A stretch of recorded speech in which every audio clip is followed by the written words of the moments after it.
My treatment in the past has been probably 25 to 30 BCG treatments, 2 mitomycin treatments, 6 rounds of cisplatin Gemzar, which is a platinum-based chemo, and that I failed everything up to that point, so then we went for the immunotherapy option. The immunotherapy option was presented to me by the oncologist, local oncologist.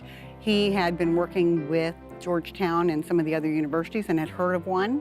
Had not been used on bladder cancer, but he was willing to see what he could do to make that work. And he was able to get me in. When she said she was going in a clinical trial, I was kind of lost. I didn't know what we were getting into. So I had to ask a couple questions and try to explain to me what I can do to help, what she's gonna go through. And still had to go through it asking questions because not every time was the same. My immunotherapy response was actually quite well. I had no side effects at all. Never really even coughed or sneezed, nothing. It was way better than the chemotherapy. My response to the immunotherapy, I initially looked like it was just slowly growing, which they expected it to get larger before it got smaller. But it got larger very quickly, and it put other organs in danger. So they had to stop the process, do a rush emergency radiation, and then I went back to get the CAT scan done to get it checked up and followed up on, and now they cannot find the tumor. They think I'm one in, I think they said 20,000 that had a delayed response.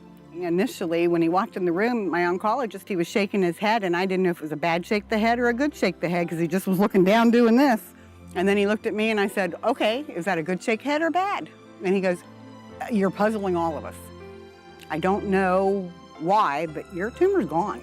We've never seen this before. So they're as baffled as we are, and I was thrilled. And then he was like, oh no, I want you to see this, you're remarkable. So then we all got a big smile, and it was fantastic after that.